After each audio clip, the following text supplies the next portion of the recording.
Assalamualaikum sahabat konsultasi Islam. Punya masalah seperti mereka? Tanyakan saja di aplikasi konsultasi Islam, tersedia di Play Store. Bagaimana dan apa yang harus kita lakukan ketika ada orang yang bertanya tentang pemikiran Khawarij sedangkan kita belum mengetahui dalilnya? Pemikiran Khawarij jelas disebutkan oleh Rasulullah SAW ketika menjelaskan kepada sahabat Rasulullah SAW, yaitu ketika Dzul Khuwaisirah memprotes pembagian ghanimah perang Hunain, "I'dil ya Muhammad fa innaka lam ta'dil." Jadi salah satu argumentasi orang Khawarij itu adalah yang selalu mereka bicarakan masalah keadilan, tapi keadilan dalam perkara dunia. Oleh sebab itu kalau kita perhatikan sebetulnya apakah Khawarij itu benar-benar motivasi mereka adalah agama? Sebetulnya kalau kita lihat bukan agama, motifnya adalah dunia.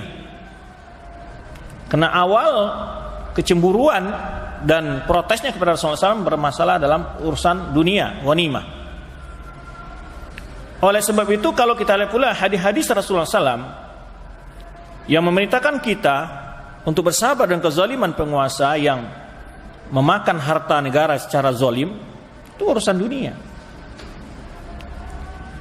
Kemudian jika kita lihat lagi perdebatan Khawarij masa Ali bin Abi Thalib, juga tetap tentang kekuasaan. Apalagi kalau kita baca motif-motif mereka dan perbedaan mereka setelah di masa Abdullah bin Zubair, setelah itu muncul berapa taifah Khawarij, Safariyah, kemudian ada lagi Najdah, ya, Safariyah, Najdah, dan berapa firqah-firqah Khawarij yang lainnya. Itu mereka, sifat mereka yang pertama adalah bodoh dengan agama, menafsirkan ayat Al-Quran semaunya, sehingga di antara mereka kita menafsirkan umpamanya potong tangan. Di antara kawan itu membutuhkan potong tangan dari sini. Terus mereka lagi mengatakan bahwa menyebutkan pula umpamanya ketika bicara masalah hukum-hukum yang lain. Di antara mereka mewajibkan kepada wanita mengqadha salat. Sebenarnya ketika Aisyah ditanya oleh seorang wanita, kenapa kita para wanita ini mengqadha salat dan tidak mengqadha puasa, tidak mengqadha salat? Aharuriyatun anti. Dikatakan, apakah yang engkau ini termasuk orang yang berpaham Khawarij? Karena mereka mewajibkan wanita ketika haid harus mengqadha salatnya dan seterusnya. Nah, Rasulullah SAW menyebutkan mereka itu ahli ibadah, tetapi dibina di atas kebodohan.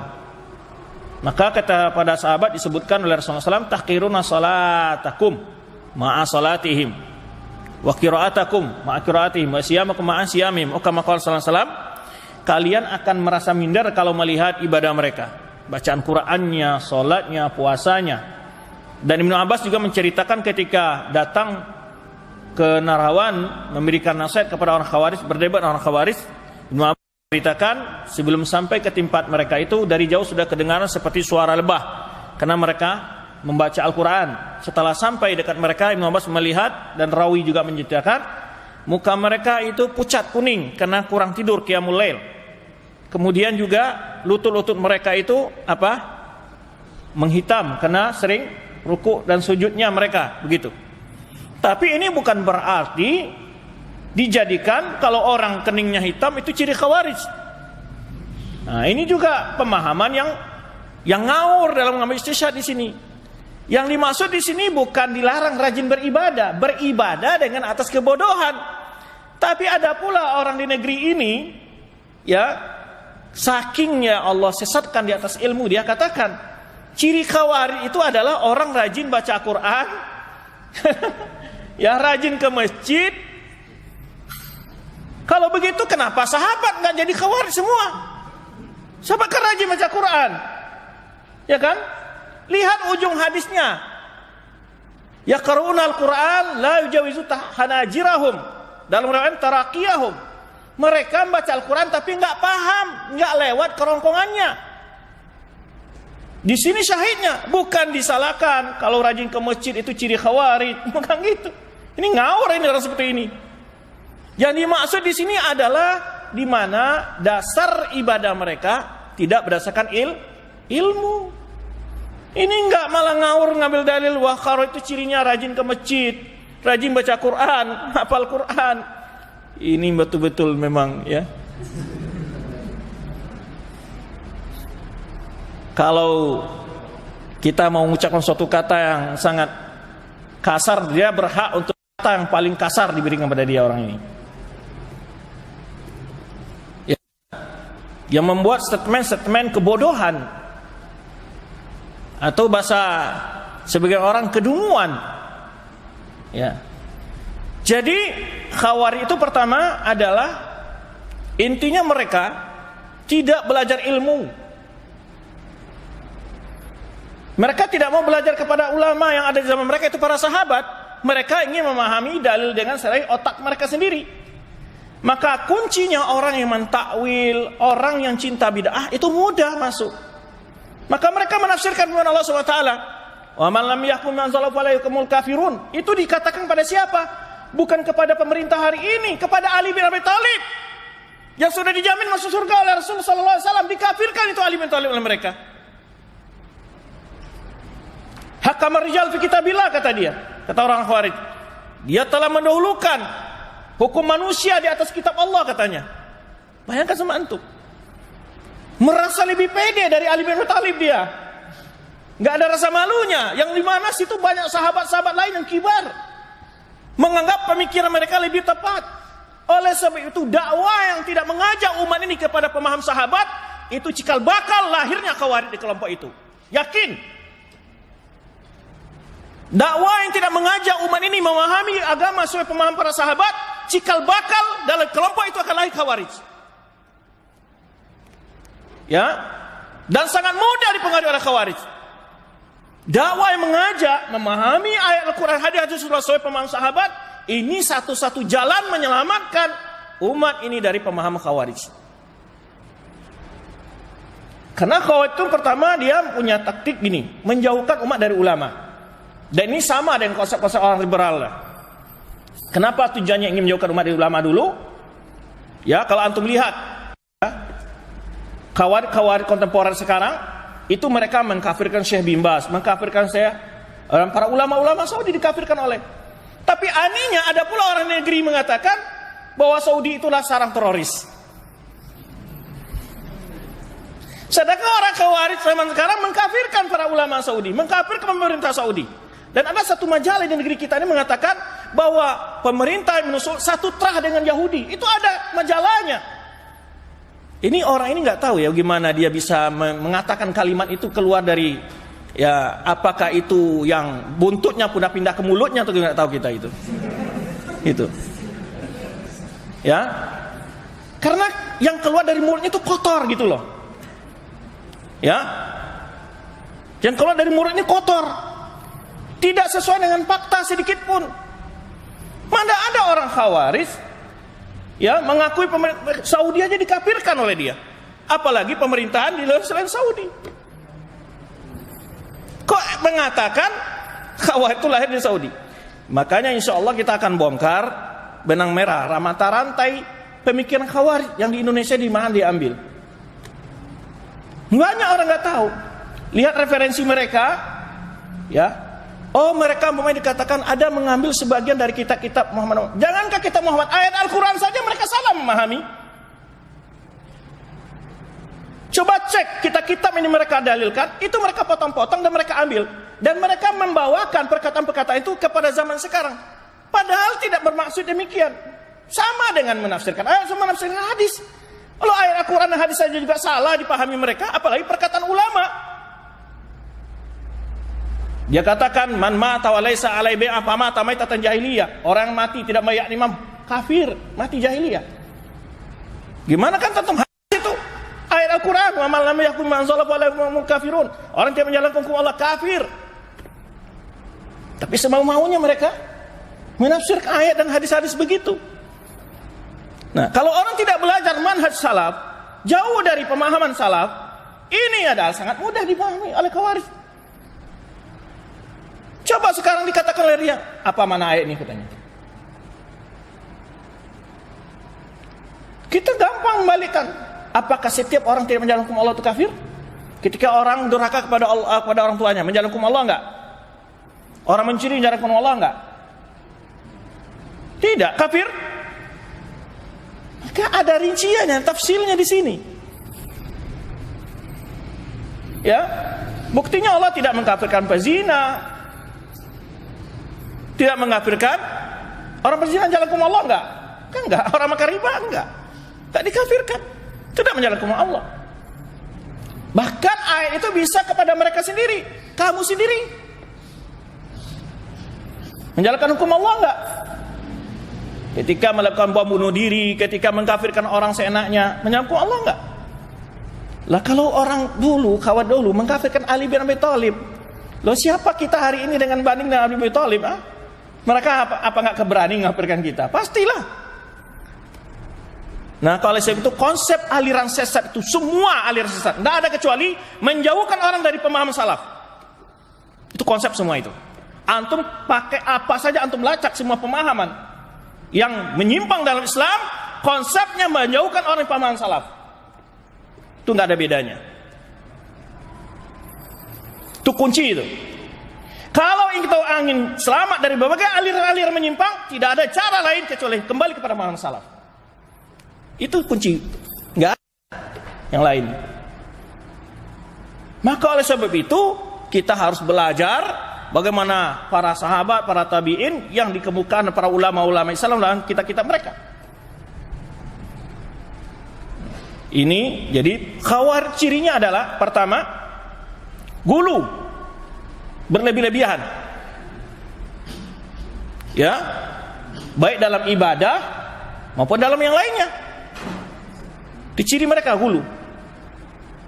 Maka Khawarij itu ada dalilnya. Bahkan disebutkan kilabun nar kata Rasulullah SAW. Bahkan Rasulullah mengatakan, la'allaqituhum la'aqtulannahum qatl 'adil. Kalau saya berjumpa dengan mereka, saya perang sebagai menghancurkan kaum Ad, kata Rasulullah SAW. Ini ketegasan Rasulullah kepada orang Khawarij. Indikasi mereka Khawarij itu pertama mengkafirkan pelaku dosa besar. Yang kedua membangkang kepada penguasa yang sah.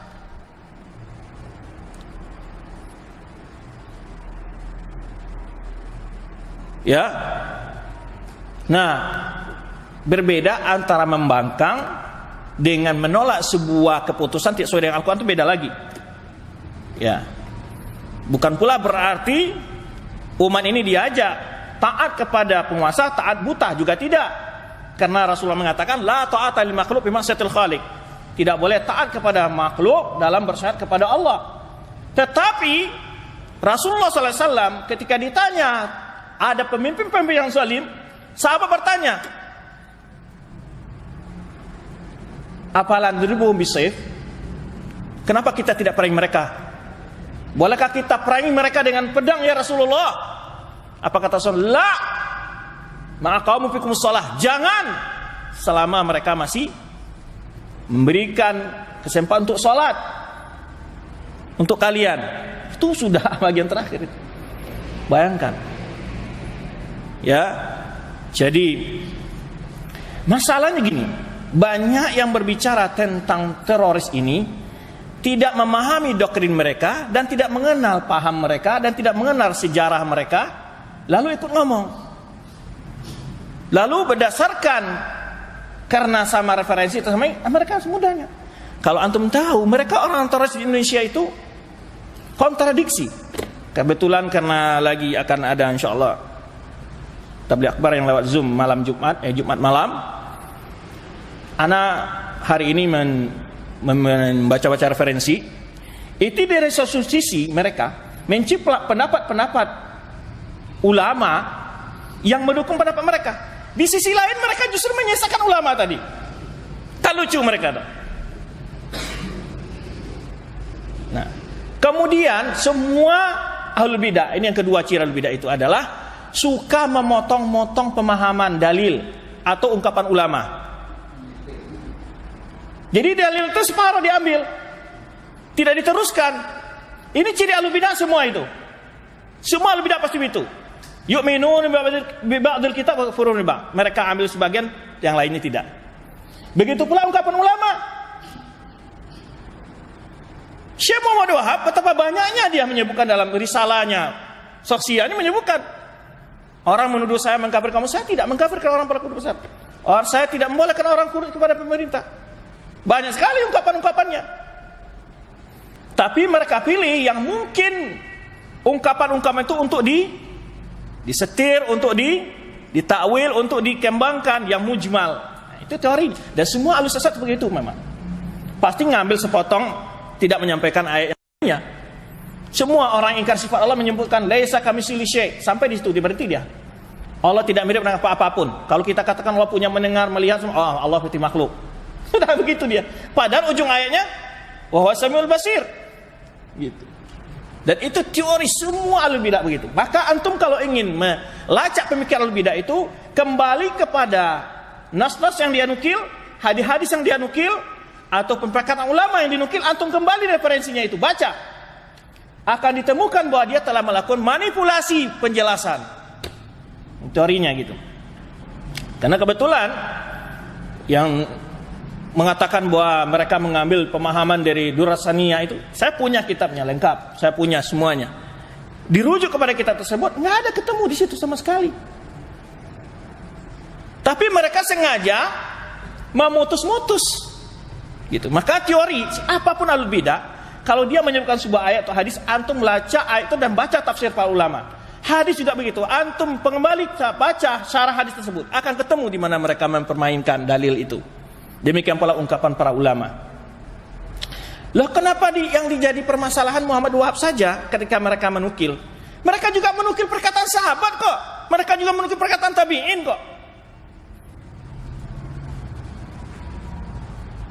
Ya kan? Dalam pengkafiran mereka, tetapi bukan, mereka tentu jelas menukil itu untuk ditarik ke pemahaman mereka, bukan maksudnya demikian. Penjelasan para ulama tidak seperti itu, tapi mereka sengaja membuat sebuah alur cerita pemikiran begitu, seakan ketemu apa yang dimaksud oleh mereka dengan apa yang dijelaskan para ulama salaf. Ini perlu hati-hati. Ya. Maka ciri indikasi untuk mengenal kelompok Khawarij, ya, yang pertama mereka akan buka masalah kezaliman dulu itu.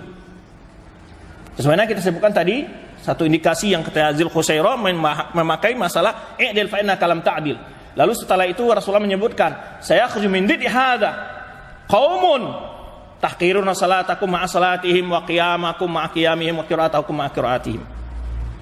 Kan keluar dari orang ini nih, punya keturunan kelompok nih, keluar dari orang ini. Rasulullah, mereka ibadahnya, salat, puasa, qiraat mereka, kalian merasa minder melihat mereka. Takin kata Rasulullah, yamrukuna minad-din kama yamruku samina ramiyah. Tapi mereka keluar dari agama ini seperti keluarnya anak panah dari busurnya. Oleh sebab itu beribadah dengan kebodohan itu sangat mudah tergelincir ke dalam penyimpangan dalam memahami dalil.